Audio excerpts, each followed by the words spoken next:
오늘 말씀은 창세기 1장 1절입니다. 태초에 하나님이 천지를 창조하시니라. 아멘. 지난주 우리는 이제 하나님이 택한 자들은 성령으로 말미암아 유예하게 부르심을 받아서 그리스도를 믿는 믿음, 칭의, 양자됨, 성화, 오래 참음 등을 방편으로 구원을 얻게 하신다라는 내용을 보았습니다.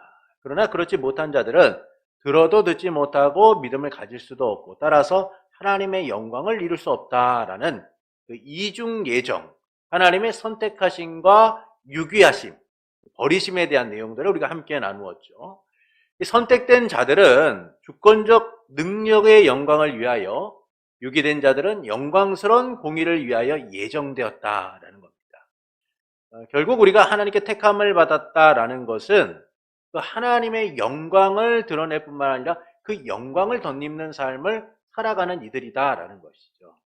그래서 우리가 이 땅 가운데서 이 불합리하고 악한 세상 속에서 살아가는 일들이 어떻게 보면 참 한숨 나오고 힘든 일인 것처럼 보이지만 이 과정을 통하여 우리는 하나님의 백성으로서 그분이 주시는 그 놀라운 은혜와 영광을 누리는 그런 자들이 될 수 있다는 겁니다. 또한 이 악한 세대 속에서 하나님은 버려진 자들을 통하여 그분의 공의로우심을 나타내심으로 우리가 하나님의 축복받은 자들임을 더욱더 나타내고 계시다라는 것이죠. 세 번째, 하나님의 예정 교리는 택함을 받은 자들로 하여금 그에 맞는 삶을 살아가도록 만든다는 거예요. 우리가 택함을 받았다는 것은 택함 받은 자로서의 의무가 따라요. 그런데 우리가 그 의무를 제대로 수행할 만한 능력이 있느냐? 사실은 그렇지 못합니다. 그럼에도 불구하고 하나님이 그런 삶을 살아가도록 우리를 만들어 가시는 거예요. 성장시켜 가시는 겁니다. 자라게 하시는 겁니다. 그래서 예전에는 기도가 뭔지, 말씀이 뭔지, 어떻게 신앙생활하는 건지도 몰랐던 우리가 그 신앙생활이 무엇이고 기도가 무엇이고 말씀대로 살아가는 것이 무엇인지를 알고 살아가게 되는 것이죠. 이것이 바로 택하신 자들을 자라게 하시는 하나님의 은혜를 근거로 한다라는 겁니다. 자, 오늘은 제4장 창조에 대한 부분을 좀 살펴보겠습니다. 제4장 창조입니다. 한번 읽어보시죠.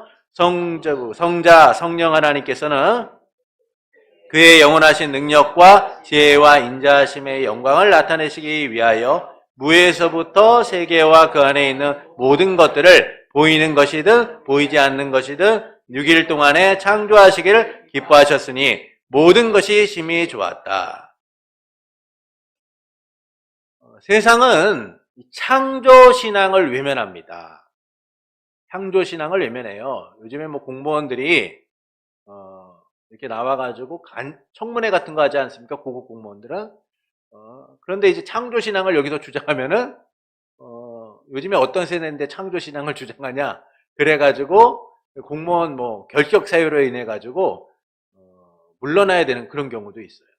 세상은요, 창조신앙을 거부해요. 그들이 요구하는 게 뭡니까? 과학을 통하여서 모든 것이 증명된 것을 인정하라는 거예요. 근데 그들은 이 과학을 통하여 무엇까지 설명하려고 합니까? 우주의 기원, 만물의 기원을 설명하려고 하죠. 그 중에 대표적인 게 빅뱅 이론이라는 거예요. 예전에도 말씀드렸다시피. 빅뱅 이론이 뭐냐? 우주, 그 안에 있는 모든 만물과 에너지, 시 공간이, 이 우주가 약 137년 전에 한 점에서 폭발하여서 폭발적으로 팽창하여 우주의 기원이 되었다. 이렇게 얘기합니다. 근데 저는 그렇게 질문하고 있어요. 그럼 그 점은 어디서 왔을까요? 그 점은 어디서 왔을까요? 도대체 그 점이 뭐길래, 어디서 왔길래 그렇게 폭발이 일어나서 우주를 생성하고 모든 만물을 생성하는 기원이 되었느냐는 거예요. 여러분, 우리 주변에 얼마나 많은 폭발이 일어납니까? 뭐 가스 폭발, 또는 뭐 수소 폭발, 뭐 여러 가지 많은 폭발들이 일어나요? 자동차 폭발? 근데 저는 그 많은 폭발들에 대하여 들으면서 어떤 물건이 생성되었다, 새로운 것이 만들어졌다는 얘기를 지금까지 살아오면서 들어본 적이 없어요. 그런데 왜 우주에 대해서만큼은 한 점이 폭발하여 세상의 모든 것을 만드는 기원이 되었다라는 사실에 대하여 사람들은 믿느냐라는 것이죠. 사람들은요, 이와 같은 과학을 이용해서 우주의 기원을 설명하고자 하지만 사실 그들도 제대로 된 설명을 하지 못하고 있어요. 이런 세상에서 하나님은 우리에게 분명한 답을 주시죠. 태초에 하나님이 천지를 창조하시니라. 창조신앙을 우리에게 알려주세요. 창조는 뭡니까? 말 그대로 새로운 것을 만들어낸 거예요. 없었던 것이 처음으로 만들어지게 된 겁니다. 어떤 물질도 존재도 없이 무였던 상태, 아무것도 없었던 상태에서 물질과 존재와 공간과 시간이 만들어지는 놀라운 일이 일어난 거예요. 이에 대하여 하나님이 태초에 천지를 창조하셨다라고 말씀하죠. 모든 만물이 오직 하나님으로부터 나왔고 하나님이 창조하셨다라는 거예요. 세상과 달리 하나님이 우주 만물을 만드신 분임을 알리시는 겁니다. 사실 세상의 모든 것들은요, 그냥 만들어지는 게 없어요. 여러분, 이 수건 하나도요, 어느 날 갑자기 한 점이 폭발해서 수건이 나오는 게 아니에요. 공장이 폭발했는데 갑자기 수건이 이런 모습으로 딱 나타나는 거예요. 와, 놀랄만한 일이죠. 그런데 섬유 공장이 폭발하고 불이 나고 여러 가지 일이 있어도 수건이 이런 모습으로 나온 적은 단 한 번도 없어요. 왜냐하면 우리는 상식적으로 이해하죠. 누군가가 만들지 않으면 나올 수 없다. 이게 지극히 상식적인 거 아닙니까? 만들어야 나오는 거예요. 만들어야. 물컵, 시계, 자동차 등 존재하지 않던 것이 새롭게 생기게 될 때에는 만든 이가 존재하는 거예요. 그러니까 이처럼 누군가가 만들지 않으면 존재하지 않는다는 것이 상식인 거예요. 그런데 이 상식적인 것이 창조신앙에 있어서만큼은 외면받는다는 거예요. 여러분, 하나님이 태초에 천지를 창조하시나, 이 얼마나 상식적인 일입니까? 아무것도 없었던 상태에서 세상의 모든 것을 만드신 분이 있다. 이거는 우리가 이해할 수 있는 거예요. 왜냐하면 세상의 모든 것은 누군가가 만들지 않고는 나온 적이 단 한 번도 없으니까. 그런데 이런 상식적인 것을 세상은 외면하고 점 하나가 폭발하여서 우주의 모든 것이 만들어지게 되었다. 시간이 나오고 공간이 나오고 모든 것들이 만들어지는 놀라운 역사가 있었다. 이거보다 더 비상식적인 게 어디 있습니까? 그런데도 이것을 과학이라고 주장하면서 상식적이다라고 말하는 이들이 있다라는 것이죠. 그런데 정말 비상식적인 것은 과학이 말하는 우주 기원의 원리인 거예요. 성경은 철저하게 창조신앙을 통하여 세상의 모든 것들이 어떤 기원을 통하여 어떻게 시작되게 되었는가를 분명하게 선언하고 있기 때문인 겁니다. 창조신앙은 우주 만물을 만드신 하나님이다 라고 분명하게 선언하고 있는 것이죠. 세상은 우연한 한 점이 폭발하여 일어났다라고 말하지만 성경은 분명하게 하나님이 만드셨다 라는 거예요. 이게 더 상식적이죠. 그러니까 이를 통하여서 우리는 창조신앙을 통하여 한 4가지 정도를 좀 살펴볼 수 있습니다. 첫째는 삼위일체 하나님의 사역이다. 삼위일체 하나님. 성부와 성자와 성령 하나님께서 만드셨다라고 말씀하잖아요. 삼위일체 하나님의 사역이다라는 거예요. 그러니까 일반적으로 창조 사역을 우리는 성부 하나님께 초점을 맞춥니다. 왜냐하면 성부 하나님께서 세상의 모든 것을 창조하셨다라고 그렇게들 많이들 생각해요. 그러나 창조 사역은 성부 하나님과 성자 하나님과 성령 하나님께서 만드신 거예요. 어떻게 해요? 영원하신 능력과 지혜와 인자하심의 영광을 나타내시기 위하여. 쉽게 설명드리면 하나님의 영광을 나타내기 위하여 무에서부터 아무것도 없었던 상태에서 모든 것을 만드셨다는 거죠. 이게 바로 창조의 목적이에요. 하나님이 왜 이 세상을 만드셨냐? 하나님의 영광을 위하여 만드셨다는 거예요. 그리고 사람은 그 영광스러운 하나님을 찬양할 목적으로 만들어진 거예요. 하나님 나라 백성으로서 왕이신 하나님을 높여드리는 일을 위하여 만들어진 게 된 겁니다. 이게 바로 창조의 목적인 거죠. 하나님의 영광을 나타내시기 위하여. 이를 위해 성부 하나님, 성자 예수님, 성령 하나님께서 창조의 사역을 함께 행하셨다라는 겁니다. 그래서 우리가 창조 사역을 얘기할 때 삼위일체 하나님의 사역이다라고 말해야 돼요. 뭐 구속 사역도 마찬가지고 우리가 생각하는 하나님이 하셨다라고 할 때 그 하나님이 하셨다라는 그 의미 안에는 삼위일체 하나님이 그 일을 행하셨다라는 것을 항상 전제에 두고 생각할 필요가 있어요. 성부 하나님은 말씀으로 무에서 창조하셨다라는 거죠. 하나님이 가라사대 빛이 있으라 하심에 빛이 있었고, 하나님이 말씀을 통하여 무에서 창조하신 거예요. 그리고 말씀이신 예수님께서는 만물에 생명을 주셔서 그것들을 만드신 거죠. 그리고 성령 하나님은 그 기운으로 창조를 하셨다라는 거예요. 그래서 성부 하나님이 창조 사역의 주도자가 되시고 성부와 성자와 성령 하나님은 그 일에 들러리나 도구가 되게 되신 것이 아니라는 거예요. 그러니까 사람들은 그렇게 생각하죠. 성부 하나님이 창조 사역의 주도자가 되셨고 성자 예수님과 성령님께서는 그 일을 좀 도우셨겠지 이렇게 생각하는 이들이 있어요. 근데 그렇지 않다는 거예요. 성부 하나님, 성자 예수님, 성령 하나님께서 함께 그 일을 행하셨다. 이게 어느 쪽으로 기우는 게 아니에요. 성부 하나님께 그 일이 다 행하신 거구나. 이게 아니라는 겁니다. 같이 행하셨다는 거예요. 어떻게 해요? 동등하게 행하셨다. 동등하게 행하셨다. 이게 중요한 겁니다. 창조 사역을 하나님께서 하실 때에 삼위일체 하나님께서 동등하게 그 일을 행하셨다라는 것이죠. 그래서 사도 요한이 이렇게 말씀해요. 말씀이신 예수님이 하나님과 함께 계셨고 만물이 그로 말미암아 지은 바 되었다라고 얘기해요. 지은 바 되었다. 욥기는 하나님의 영이 나를 만드셨고 전능하신 분의 입김이 나를 살게 하셨다. 그러니까 성경은 분명하게 성부 하나님이 하신 일, 성자 예수님이 하신 일, 성령 하나님께서 하신 일, 그 창조의 사역을 구체적으로 얘기해 주시고 계세요. 그러니까 동등하게 그 일을 행하셨다라는 겁니다. 그래서 우리가 창조를 뭐라고 얘기해요? 삼위일체 하나님의 사역이다 라는 겁니다. 삼위일체 하나님의 사역이다. 둘째는 창조 사역은 보이는 것과 보이지 않는 것을 포함한다라는 겁니다. 보이는 것과 보이지 않는 것을 포함한다. 하나님은 무에서 보이는 것과 보이지 않는 것을 포함하여 창조하셨다라고 얘기하죠. 사도 바울은 골로새서에서 성자 예수님에 의하여 보이는 것과 보이지 않는 것들이 창조되었다, 만들어졌다라고 선언을 합니다.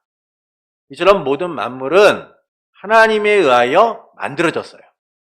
특히 하나님이 창조하신 보이지 않는 존재로서 대표적인 것을 우리가 들자면 천사들을 말할 수가 있겠죠.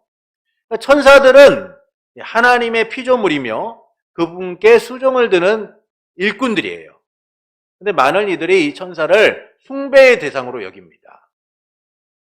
그러나 천사는 하나님께 수종을 드는 일꾼일 뿐만 아니라 예수 그리스도와 성도에게도 수종을 드는 존재라는 거예요. 수종을 드는 존재라는 겁니다. 그래서 보이지 않는 존재로서 우리가 천사를 숭배하는 일은 마땅치 않은 거예요. 천사는 우리보다 특별하거나 구별된 존재가 아니에요. 하나님이 그의 택한 백성을 위하여 수종들도록 만든 존재, 하나님의 일을 위하여 쓰고자 만드신 일꾼, 그게 바로 천사라는 겁니다. 시편 91편 11절에 보면 이렇게 말씀해요. 주께서 너를 위하여 자기 천사들에게 명령하여 너의 모든 길에서 너를 지키게 하실 것이다. 그래서 우리가 농담으로 예전에 수호천사라는 말을 하지 않았습니까? 수호천사. 그것도 사실 문제가 있어요. 수호천사라는 말은 뭐 인간에게 붙어 다니면서 도와주는 그런 천사들을 얘기하는 거지만 이 천사가 하는 일이 무엇인가를 우리가 살펴볼 때 그 천사의 역할은 하나님이 그의 택한 백성을 지키고 보호하기 위하여 명령하신 존재다. 천사가 특별한 존재냐? 그렇지 않다는 거예요. 우리는 보이지 않기 때문에 천사를 마치 숭배의 대상처럼 여기는 이들이 있죠. 그래서 뭐 외국 같은 경우에는 천사 숭배도 있고 사탄 숭배도 있고 일단 뭐 눈에 보이는 거나 보이지 않는 거나 뭐든지 숭배하려고 하잖아요. 근데 그렇지 않다는 겁니다. 천사는 숭배의 대상이 아니라 하나님의 명령을 따라 성도에게 수종드는 존재이다 라는 거예요. 그래서 우리가 여기서 보이는 것이기 때문에 하찮거나 보이지 않는 것이기 때문에 우월한 것이 아니다라는 것을 항상 기억하셔야 됩니다. 보이는 것과 보이지 않는 것을 하나님이 같이 만드셨다. 자, 셋째는 창조 사역은 6일 동안 이루어졌다는 거예요. 6일 동안. 창조와 함께 시간도 함께 창조됩니다. 우리가 그것을 어떻게 알 수 있냐면 하나님이 빛이 있으라고 하심에 빛이 있었고, 그리고 저녁이 되면 아침이 되니 이는 첫째 날이다. 그전에는 시간이 있었어요? 없었어요. 그런데 하나님이 세상의 모든 것을 만드시고 하나님이 창조 사역을 시작하시면서 시간이라는 게 존재해요. 저녁이 되고 아침이 되니 이는 첫째 날이다. 저녁이 되고 아침이 되니 이는 둘째 날이다. 시간이라는 게 창조와 함께 시작되었다라는 겁니다. 왜냐하면 하나님께는 시간이라는 것이 의미가 없어요. 영원부터 영원까지 계신 하나님에게 그 시간이 무슨 의미가 있겠습니까? 하나님은 시간과 공간을 초월하여 역사하시는 분인데, 그래서 하나님에게는 시간이라는 게 의미가 없어요. 그러나 하나님은 창조의 사역을 통하여 시간을 함께 창조하세요. 왜냐하면 그 시간을 통하여 오늘 우리의 삶들을 하나님이 다스리시고자 하시는 거예요. 우리의 날들을 복되게 하시고자 하나님은 이 세상의 모든 것을 만드신 후에 만드시면서 시간도 함께 만들어 우리 가운데 그것을 누리도록 하시는 겁니다.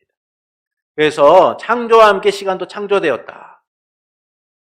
이처럼 우주 만물은 6일 동안 만들어졌다라고 말씀을 하죠. 그러나 여기에 대해서 여러 의견들이 있어요. 현대의 지질학 같은 경우에는 지구 형성의 물질이 모세가 기록한 엿새 동안의 기록보다 훨씬 일찍 만들어졌다라고 주장을 합니다. 그래서 6일 창조를 부인하죠. 세상은 6일 창조를 부인해요. 그래서 지구의 역사가 45억 년이다. 인간의 역사는 얼마 안 된다. 이렇게 얘기들 많이 하지 않습니까?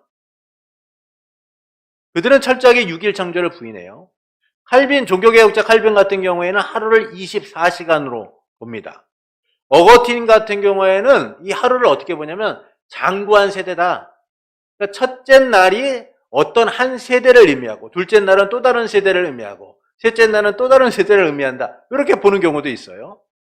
또한 세대주의자 같은 경우에는 하루가 천년 같고 천년이 하루 같다라는 말씀을 근거로 해서 이게 문자적으로 첫째 날이 천년이다. 그러니까 6일 동안 만드셨다는 것은 하나님이 6천년 동안 만드신 거다. 이렇게 주장하는 이들도 있어요. 그러나 말씀은 어떻게 얘기합니까? 저녁이 되고 아침이 되니 이는 첫째 날이다. 일상적인 날의 모습을 보여주고 있는 거예요. 이 날이 우리가 생각하는 날처럼 길고 놀라운 날이 아니라 그냥 평범한 하루라는 거예요.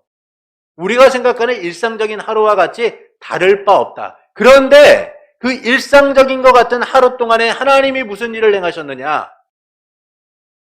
빛과 어둠을 만드시고, 하늘의 궁창을 나누시고, 바다를 만드시고, 육지를 만드시고, 이와 같은 일들을 행하셨다라는 것이죠. 그래서 우리는 이 날에 대한 의미를 부여하기보다는 그냥 말씀대로 하나님께서 6일 동안 세상을 창조하셨다 라고 보는 것이, 그것이 믿음이고 바른 반응이다라는 것이죠. 왜냐? 하나님은 전능하신 분이시기 때문인 거예요. 우리의 생각과 우리의 지식으로는 감히 상상조차 이해할 수 없는 그런 분이시기 때문이다라는 겁니다. 넷째는 창조 사역은 선하다라는 거예요. 선하다. 자, 말씀을 보시죠. 그 뒤에 말씀 보여주세요. 창세기 1장 31절입니다. 우리 함께 읽어보겠습니다. 하나님이 지으신 그 모든 것을 보시니 보시기에 심히 좋았더라. 저녁이 되고 아침이 되니 이는 여섯째 날이니라. 하나님이 보시기에 심히 좋았다. 이 좋았다라는 표현은요, 창조 사역의 완벽함을 의미하는 거예요. 창조 사역의 완벽함. 창조 사역에서 하나님은 총 7번의 보시기에 좋았다라는 표현을 하세요. 7번을 사용하십니다. 그 중에서 마지막 표현이 뭐냐면 보시기에 심히 좋았더라 라고 얘기해요. 여기서 좋았다라는 말은 히브리어로 토브예요. 토브. 토브라는 말은 선하다, 좋다라는 의미를 갖고 있어요. 그러니까 하나님의 만드신 모든 것이 선하다는 거예요. 선하다는 것이죠. 여러분, 우리가 사람을 얘기할 때 저 사람 선한 사람이야 할 때 어떻게 또 표현합니까? 좋은 사람이야 라고도 표현하죠. 좋은 사람이야. 하나님이 보시기에 좋았다라는 것은 이 만드신 모든 것들이 완벽하고 선하다라는 거예요. 악한 것이 없다는 거예요. 근데 우리는 이를 이분법적으로 볼 때가 참 많아요. 그래서 세상의 것은 다 악하고 하늘의 것은 선한 것으로 분별을 합니다. 그러나 하나님이 만드신 모든 것이 선해요. 그것을 잘못 사용하기 때문에 선하지 못한 거죠. 여러분, 칼도요, 의사가 사용하면 그 칼은 생명을 살리는 칼이 돼요. 요리사가 사용하면 그 칼은 맛있는 음식을 만들어내는 칼이 돼요. 그런데 강도가 칼을 들고 있으면 어떻게 됩니까? 사람을 해하는 칼이 되죠. 위협하는 칼이 되는 거예요. 그러니까 하나님이 만드신 모든 것은 선한 거예요. 그런데 그것을 어떻게 사용하느냐에 따라서 악한 것이 되는 겁니다. 근데 우리는 이것들을 잘못 이해하고 어떻게 보냐면 이분법적으로 봐요. 세상의 모든 것은 악하고 우리가 마땅히 버려야 되고 거리를 둬야 되고 필요 없는 것처럼 그렇게 보는 경우가 있어요. 그리고 하늘의 모든 것은 다 선하기 때문에 우리는 그것들을 바라봐야 된다. 그러나 하나님이 우리에게 말씀하시는 것은 그 하나님이 만드신 모든 것이 선하기 때문에 우리가 그것들을 잘 사용하는 일들이 필요하다라는 거예요. 예전에 한 전도사가요, 그런 얘기를 하더라고요. 성도들을 모아놓고. 텔레비전은 악마가 준 것이기 때문에 여러분 그거 보면 안 돼요. 제가 그 얘기를 듣고 아주 충격을 받았습니다. 어디 그런 말 같지도 않은 소리라고 있는지요.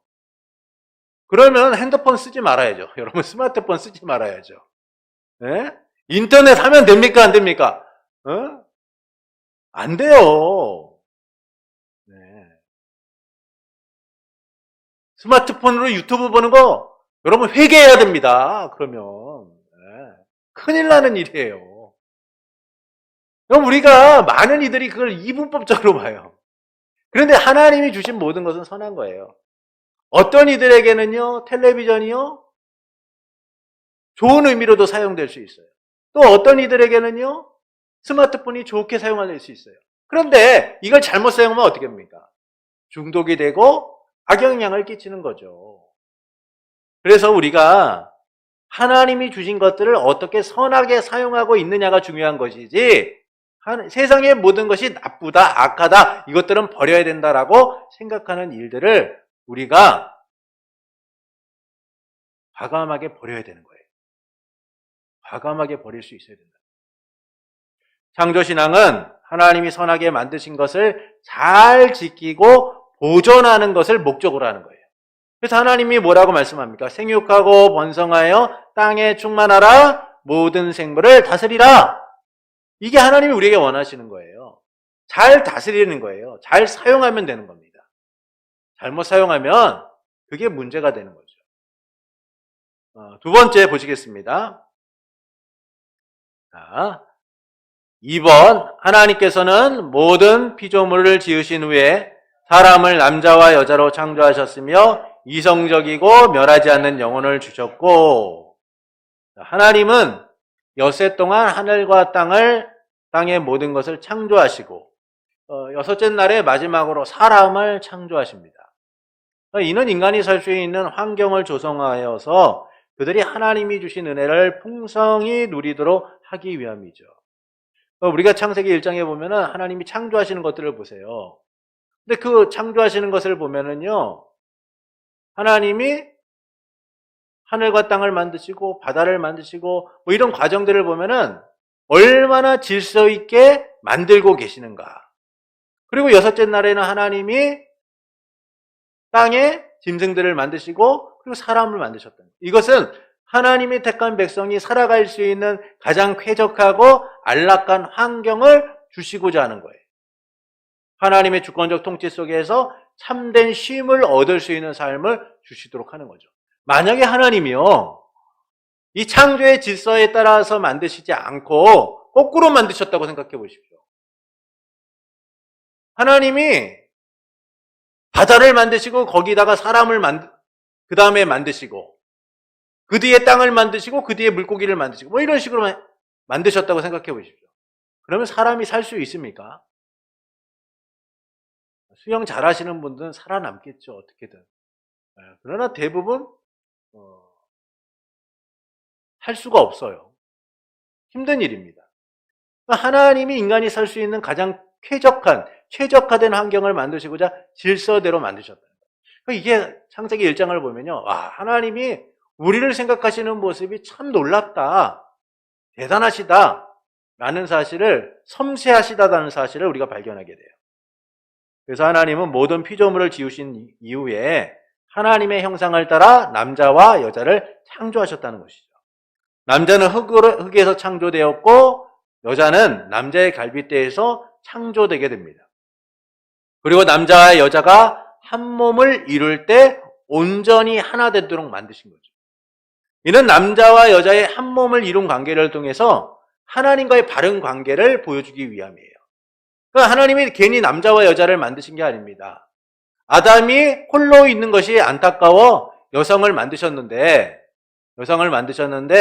이 남자와 여자가 부모를 떠나 한 몸을 이뤄 하나가 되게 하는 이 놀라운 일은 결국 그리스도와 우리와의 관계를 보여주는 거죠. 하나님과 우리의 관계를 보여주는 거예요. 그래서 우리의 삶이 가정을 이룬 아내 되고 남편 된 자들과의 아름다운 관계를 통하여 하나님과의 관계를 이뤄가도록 하는 일, 이것이 얼마나 중요한지를 알리시고자 하나님은 남자와 여자를 창조하셔서 한 몸을 이루게 하신 거죠. 결국 하나님과의 바른 관계 속에서 그분의 주권적 통치를 누리도록 하고자 남자와 여자를 하나님께서 창조하셨다라는 겁니다. 자, 그 다음 내용을 함께 읽겠습니다. 그 다음 내용입니다. 자기 자신의 형상을 따라 지식과 의와 참된 거룩함을 부여해 주셨으며 그들 마음에 하나님의 율법을 기록해 주셨고 그 율법을 성취할 수 있는 능력도 주셨다. 그렇지만 그들이 범죄할 가능성 아래 그들에게 의지의 자유를 허락해 주셨는 바 그 의지란 변하기 마련이다. 하나님께서는 자기의 형상을 따라 사람을 만드셨습니다. 이 형상은 외형적인 모습을 말하는 게 아니에요. 옛날에는 참 저도 어릴 때 하나님이 자기의 형상을 따라 만드셨다라고 하니까 하나님이 나와 같은 모습인가 보다. 우리와 같이 눈, 코, 입 있으시고 뭐 이렇게 막 많이들 생각을 했어요. 근데 하나님의 형상을 따라 만들었다는 것은 그분의 지식과 의와 참된 거룩함을 우리 가운데 부여하셨다는 거예요. 곧 하나님과의 바른 관계를 이룰 수 있도록 하셨다라는 겁니다. 이는 다른 피조물들과 구분되어 있는 아주 중요한 것이죠. 그래서 사람은 하나님의 통치 아래서 그분의 대리자로서 세상을 다스리고 하나님과의 인격적 관계를 누리며 살아가게 되는 거예요. 이를 위해 하나님께서는 사람의 마음에 율법을 기록해 주셔서 율법을 성취할 능력을 주신 거예요. 하나님이 만드신 모든 것이 완벽해요. 인간도 그와 같은 완벽한 존재로서 지음을 받은 겁니다. 그래서 하나님께서 우리의 마음에 율법을 기록하시고 그 법을 따라서 행할 능력도 같이 주신 거예요. 이는 인간의 마음에 분명하고 명료하게 아주 분명하게 새겨져 있기 때문에 새겨져 있게 하셨고 그 말씀을 이룰 능력을 우리에게 주셨다라는 겁니다. 그러나 인간의 의지는 하나님의 말씀대로 행할 능력이 있을 뿐만 아니라 악에도 치우칠 자유가 있는 거예요. 그럼 우리가 자유의지라고 할 때 이 자유의지가 하나님의 명령만을 따를 의지라고 한다면 이건 자유의지일 수가 없는 거예요. 그래서 하나님께서는 우리가 하나님의 명령에 순종할 수 있는 그와 같은 의지와 함께 때로는 우리의 뜻대로 행할 의지조차 함께 주셨다라는 겁니다. 그래서 하나님께서는 우리의 마음에 그 말씀을 새겨주셔서 그 말씀대로 따라가도록 한 법을 주신 거죠. 그러나 인간이 이 하나님이 주신 그 의지를 정말 잘 사용하면 되는데 그러지 못했다는 거예요. 그래서 그 다음에 말씀을 보시겠습니다. 그들은 마음에 새겨진 율법 외에는 선악을 알게 하는 나무의 열매를 따먹지 말라는 명령을 받았다. 그들은 그 명령을 지키는 동안 하나님과 교통하는 가운데 행복하였으며 또한 피조물들을 다스렸다. 하나님께서는 사람이 하나님의 통치를 누리며 자유함을 온전히 누리도록 그들을 위해 명령하셨습니다. 선악을 알게 하는 나무의 열매를 먹지 말라는 것이죠. 이것은 강제적이거나 그런 것이 아니에요. 이에 대해 어떤 분들은 그렇게 얘기하죠. 차라리 선악을 알게 하는 나무의 열매를 하나님이 만들어 두시지 않았다라면 이런 비극이 있지 않았냐. 왜 굳이 거기다 두신 거야? 라고 말하는 이들이 있을 수 있어요. 그래서 책임을 하나님께 돌립니다. 그러나 선악을 알게 하는 나무의 열매를 두신 것은 하나님께서 인간을 범죄하도록 내버려 두시기 위하여 두신 게 아니라는 거예요. 오히려 인간을 하나님의 백성답게 살아가도록 하기 위하여 두셨다는 거예요. 여러분, 사람이라는 존재가요, 법과 질서가 없으면 더 잘 살 것 같지만 법과 질서가 없으면 어떻게 됩니까? 제대로 살지 않아요. 얼마나 악한지 몰라요. 인간이라는 게 자기의 자유와 의지대로 생활하면은 그 삶이 어떻겠어요? 방종에 이르게 되는 겁니다. 방종에 이르게 되죠. 그래서 질서라는 게 필요하고 법이라는 게 필요한 거예요. 지금 우리 사회가 법이라는 것들이 제도화되어 있고 질서가 있기 때문에 그나마 우리의 생명이 보존되고 유지되는 것이지, 그것이 없이 자기가 원하는 대로 살아가면 이 사회가 동물의 세계와 무슨 차이가 있겠어요? 마동석 씨와 같이 팔뚝 굵고 힘센 사람은요, 그냥 자유하며 살아가는 거예요. 근데 저같이 좀 연약한 사람들은요, 피해 다녀야죠. 사는 게 힘든 겁니다. 그러니까 우리의 인생이라는 게요, 자유의지대로 살면은 누군가는 자기가 원하는 대로 살아가지만 어떤 사람들은 크나큰 피해를 입게 돼 있어요. 모든 것이 자유의지라고 해서 다 인간의 삶을 풍성하게 하고 행복하게 하는 것이냐? 그렇지 않다는 거예요. 그래서 하나님께서는 우리에게 그 자유의지를 주셨지만 우리가 하나님의 질서와 법을 따라서 잘못된 길로 가지 않도록 하기 위하여 법을 주신 거예요. 그 법이 뭐냐? 선악을 알게 하는 나무의 열매를 먹지 말아라. 여기에는 두 가지 의미가 있죠. 하나님의 백성으로 삼으셨다라는 의미예요. 그러니까 그들은 이 선악을 알게 하는 나무의 열매를 보면서, 아, 내가 하나님의 백성이지, 하나님의 법이 나를 통치하고 있지, 하나님의 백성으로 내가 살아가고 있구나를 매일 느끼며 살아가는 거예요. 자기 마음대로 동산을 막 활보하고 다니다가도 그 동산 중앙에 있는 선악을 알게 하는 나무를 딱 보는 순간 자기의 정체성을 기억하게 되는 거죠. 아, 내가 하나님의 백성이구나. 하나님이 나를 백성 삼아주셨구나. 이 선악을 알게 하는 나무는 바로 하나님 백성이라는 증표인 거예요. 그래서 그들은 그것을 보면서 감사하게 되고 하나님을 예배하게 되고 하나님의 백성으로 살아가는 기쁨을 누리게 되는 거예요. 두 번째는 백성의 본분을 다하게 한다는 거예요. 백성의 본분을 다하게 한다. 하나님은 동산 가운데 있는 선악을 알게 하는 나무를 두셔서 그들이 날마다 백성임을 기억하게 하실 뿐만 아니라 백성으로서 반응하게 하시는 거예요. 그걸 볼 때마다, 아, 내가 이렇게 살면 안 되지. 하나님의 백성으로서 바르게 살아야지. 그 본분을 깨닫도록 하는 거예요. 이는 사람이 하나님의 피조물임을 기억하고 말씀을 지켜서 하나님 나라의 질서를 바르게 행하도록 하기 위한 거예요. 내 위치를 제대로 알고 잘못된 길로 가지 않도록 하기 위하여 하나님이 그걸 주셨다라는 것이죠. 그래서 선악을 알게 하는 나무의 열매를 먹지 말라라는 말씀은 하나님이 인간을 강제적이고 억압하기 위하여 주신 것이 아니라 인간을 보다 자유롭게, 인간을 보다 하나님이 주신 은혜를 누리도록 하시기 위하여 주신 거예요. 선악을 알게 하는 나무의 열매만 먹고 나머지는 먹지 말아라. 이렇게 하셨다면은 여러분 하루하루가 힘들 거예요. 한 3번은 먹을 것 같아요. 근데 4번은 그다음부터 질리지 않을까요? 그걸 평생 먹는다고 생각해 보시죠. 차라리 죽여주십시오라는 말이 나올지도 몰라요. 네. 여러분, 그런데 하나님은 그거 하나 먹지 말고 다른 걸 다 먹으라고 하세요. 너가 누릴 수 있는 자유를 하나님 안에서 누리라는 거예요. 근데 사람이라는 게 참 그래요. 다른 거 다 누려도 하나 하지 말라 그러면요, 꼭 그거 한번 하고 싶어가지고, 예. 그래서 몸에 안 좋으니까 하지 말라 그러면은 꼭 나쁜 걸 찾는 사람들이 있어요. 예. 그거 안 해도 사는데 지장이 없는데. 그거 안 해도 더 행복하게 살 수 있는데. 꼭 그것을 찾아가지고 자기 인생 망가뜨리고 그냥 삶이 무너진 사람들을 발견하잖아요. 하나 때문에 망하는 거예요. 하나 때문에. 사람이라는 게 참 그래요. 근데 하나님은 우리에게 그 하나를 통하여서 하나님의 백성님을 기억하고 하나님 백성다운 본분을 지키며 살아가라 라고 말씀해 주고 있는 거예요. 그런데 아담과 하와가 자기 욕심에 이끌려서 결국 하나님을 반역하게 되죠.